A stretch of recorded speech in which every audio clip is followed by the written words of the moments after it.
I feel like you could only create this garden if you had absolutely years worth of knowledge like tucked away. Do you think that people can take away ideas? Yeah.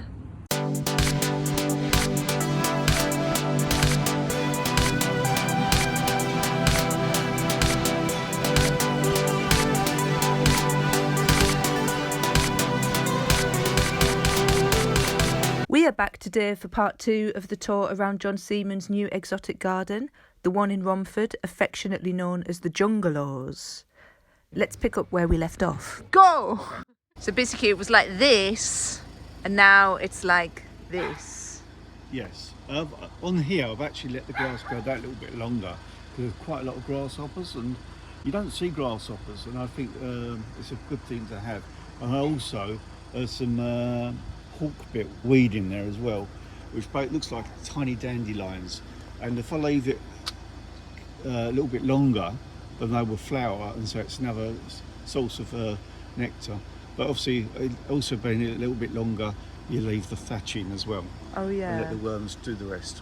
Cool. This bit looks absolutely ripe for planting more on. Yeah, I'm planning too. I don't have a lawnmower now.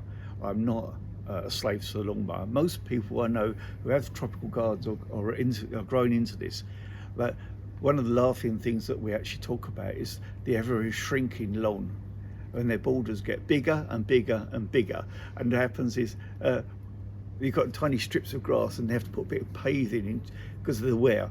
But I think using all the borders, extending your borders, making it in such a way. But I always say, if you want to grow something, grow what you want. It doesn't have to be this. Or you can grow vegetables against something else, so it doesn't really matter. If it brings a smile to your face, grow what you want. Probably it's legal. Well, there is that. I would like to start building proper beds, adding more perennial stuff in, but it's going to be a slow thing because obviously it's got the financial and the work aspect. Yeah. But if I can get perennials, it's much more easier. That looks beautiful as well. Just seeing the leaf uncurl. Unfurl, uncurl.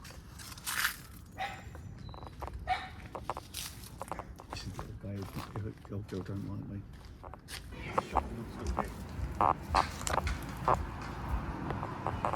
This is rather nice, Canna. This one's called Piccolo. Little. Oh, that what Piccolo means? Yeah, I believe so, yes. Very nice.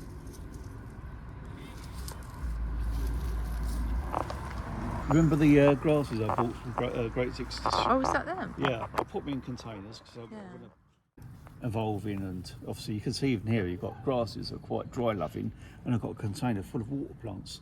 Oh yeah. I want my cake and eat it, if you know what I mean. I notice you're now growing a lot of your plants in pots compared to the old garden where I think almost everything was in the ground. So do you have any advice for people such as renters who need to rely on pots to do their growing? Firstly, you might say John has got a lot of pots in his garden because he's potty, and that might well be the case, I'm afraid. But I will say, if you live in a rented area, rented space, you can still grow plants in containers. You can grow vegetables in containers. You can challenge things like growing grasses actually in pots. There's nothing you can't grow in pots. It's just the amount of drainage you need in for one plant, or more water, or a combination of aspects. Grasses won't thank you for being in a soggy, boggy environment. They need to be free draining. That's what grass is like. And you'll have other things like cannas will need the opposite. So I'll tear up cardboard when I'm doing the pots, and put cardboard at the bottom so it doesn't sink away to. This is an interesting canna. This one's called Cleopatra. And what you'll see with this, if it is a variegated leaf, so each leaf will be different. And what happens, it can have varying amounts of purple in the leaf. But when it comes to the flowering stem, if it runs into the purple, it will be red. If it goes into the green, it's yellow. See, that's yellow. Oh, wow. This one's bitter than a bit, so it's literally giving you a different colour completely. Cool. Combination. What is that one called again? Cleopatra. Oh, it's the Cleopatra one. And again, amazing, this one, look, it's got it? a completely red flower on that one. And again, Really it's nice. another story plant. I've used Coleuses to pick up the purple colour. And it does as well, it works really well. You're an artist. I mean, this looks so cool. This vantage point here where you can see both sides of the street and then just a massive plants in the middle. We're talking about plants that are interesting or we're going to try. I would like to show you Plantago rubrum. I've previously seen this grown as a bed at Kew Garden some years ago, but also I see this also grown in Will Giles's garden, and he grew these in blocks. If you just keep on taking the flower heads off, they will get bigger and bigger plants. And obviously it's a native, basically a purple version of a native, to try something else, something new, zany. There's another one that's interesting. This is a pheasant grass, so easy to grow. Just a few little plants, 3 plants in a pot. I've got all year feng shui type sounds going on. And this goes into different oranges and colours, and has these beautiful flowers as well. Oh yeah. That I just love this sort of stuff. It's so dainty. What plants or aspects of the garden do the visitors seem to particularly like and comment on? I think broadly there's different sorts of visitors. You get some that are purely focused on one thing or another, but when I've beautified the gardens, I've deliberately chosen lots of garish colours, and people enjoy that because they see something else that they haven't seen that before, and I feel that when I come out, and I love to speak to the people, talk and see what they like to grow. I like to encourage people, perhaps consider, so why don't you consider growing this, or because some people are just too scared to grow something or be too tentative. But one of my laughing things when people say, well, we kill plants, and we'll kill plants. We love them to death. That's the whole point. You can try something. If it doesn't work, it doesn't matter. Try to think of them as horse cabbages. Just move on to your next plant and see how you can do with that. Then you'll learn more about it, what variety, what family it might come from, what uses it might have, what benefits it might have to the environment, the insects. And also you can think, well, the aspects. I always think that right plant at the right place. And that's like, we've got so many plants here that love full sun, when the sun comes out in Britain, that is. And again, this is beautiful. That blue, you sort of instant blue type effect against these yellows and oranges, works a treat. It is really stunning colour blue, actually. And you've got this water feature, which is Salvia's dry loving. And you go next to it, you've got a water feature, and you've got your Dahlia growing in there, and you've got purple loosestrife growing there. I've also got some Arundo cuttings I stuck in the side there. Oh, nice. When I go around my son's garden, this is an Arundo Delphastus cutting, which I'm starting off. Oh, yeah. Got lots of other bits, like even in here, there's native plants like this mint here. That's a British plant. That's a water mint. A water mint, yeah. Again, we've got grasses again, which is also a dry loving plant. My surrogate hair replacement plant. Substitute for my hair. There's a Salvia, curviflora. And there's a honeybee on that, look, just going creeping about. Oh yeah, look at that. That yellow one's called Yara. Canna. It's a honeybee. Nice. Where'd you get your special colocasias from then? So that's a bit fancy, isn't it? Find them. That one's lemon and lime. Oh, and the other one on this side is actually called Mojito. Mojito, I like it. When you say you have to hunt around, do you mean online?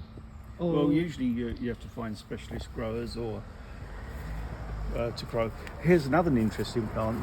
It's on its broken there. You see that candelabra effect. Oh yeah. That's another British plant. What is it? It's a water plantain. Okay. And it has flowers, but it only has 3 petals on there. If you can come around here, you can see some there in flower. And that's a British plant. Look at that. In water, in a dry area, because I refuse to be dictated what I can grow and what I can't grow. And I like to grow water plants fairly long, because even these water containers, the bees go down to drink the water. So you're just insects. putting them in your, busy keeping them in the pots and then just sinking them into a large, water there's type nothing pot. posh here. When you said, I'm a plantsman, not a gardener, what exactly do you mean by that? Well, I mean Let's by that, unpack that, shall we? I shall unpack that. But I will say this, even from a small child, I used to grow things, pull Dahlia flowers apart and smell them. I understand, but see the seed in as well, and all sorts of things.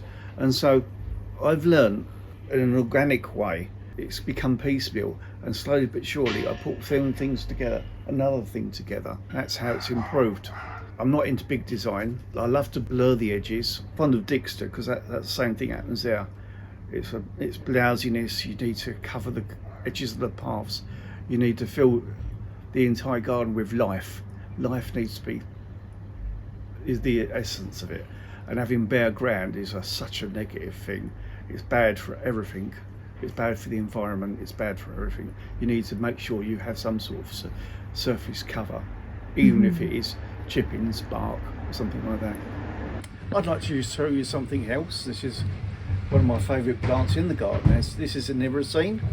It comes from Brazil. I've got several forms. This one's blazon rose. This is lemon and lime. I remember all those years ago when I used to go and visit Will Giles' garden, and I was so embarrassed because he'd wander around with a carrier bag and knock lumps of his plants off and give them to me. So these are vegetative direct descendants from the plants that he grew in his garden. Oh, brilliant. And so many of the plants I grow in my garden are from people that I've known. Unfortunately, it's passed on.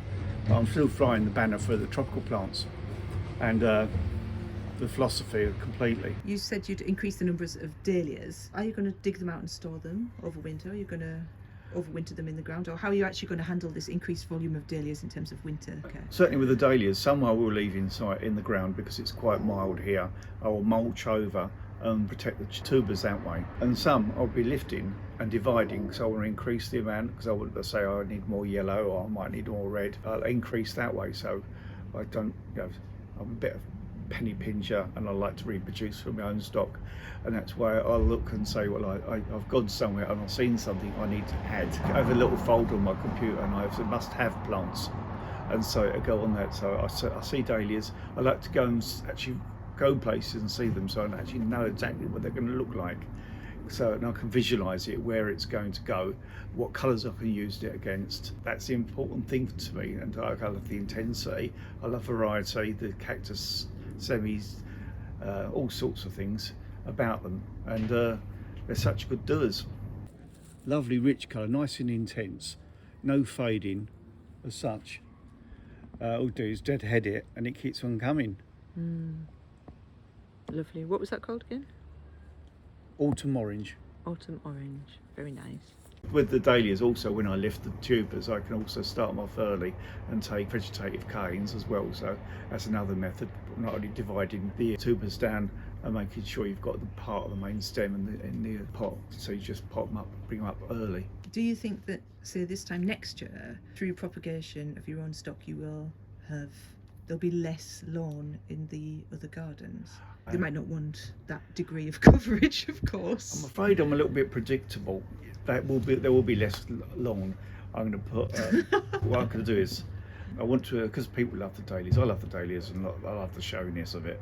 And so what I'm going to do is I'm going to put some membrane down, pierce it, put some more dahlias in, then I'll backfill with organic matter. And I intend to sort of continue that aspect, certainly down this bit. It's part of the development. It's not only the peaceful effect, like the evolvement of the garden, but also it's always got limitations like cost and the lack of room that I have to bring things on. Right now, Sonia, now you've seen the garden and you've had a good walk around and a chat. What's your feeling about this garden compared to other gardens?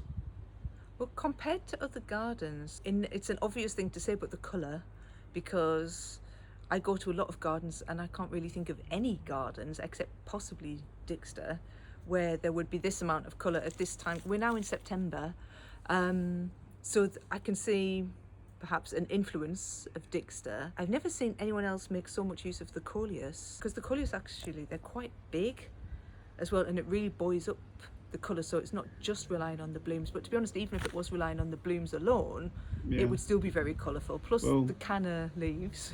Well, it's a colour palette, and I refuse to be limited by the colour palette, be it leaf, texture or whatever, for sure. And yes, you're correct, 100%. Dixter is such an influence that each time I go there, I'm immersed in the garden. It's beautiful. There's like a lot of interesting things. Even I think if you are not particularly into plants, you would still be interested. And I also noticed there are, like for example, the top ledge of John's bungalow is planted up. Like it feels like there's plants everywhere actually, but yet still I can see there's room for more plants. But there is there's like a huge variety. So you get really, so I think the initial impression is the colour of the cannas and the dahlias, but then when you look closely, there are absolutely loads of like unusual, interesting plants. Well, I agree.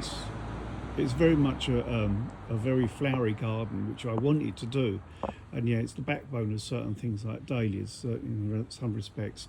But it's also a plantsman's garden, so if you look around, you'll see plants from all the way around the world. Some have got culinary uses, which is quite nice.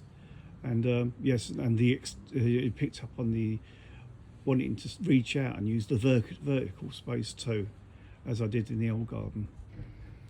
Hello, I love the immersiveness of the garden. The plants come out and tickle me, literally. The height that you've managed to get just from the dahlias and just from the cannas, I think is incredible. So when you're walking around in the paths, then you are still immersed, and it's not trees and it's not shrubs. Well, it's like... it has other elements to it, because I love the wind and it goes through the grasses and everything, and I love the light going through the leaves. Mm-hmm. But also in the evening when the wind drops and it's more sultry and it's humid like it is now, mm-hmm. the brugmansia and the gingers and everything else, so produce more scent of those sort of times. And the scent is heady and beautiful. You know, it's a flavour of paradise for sure.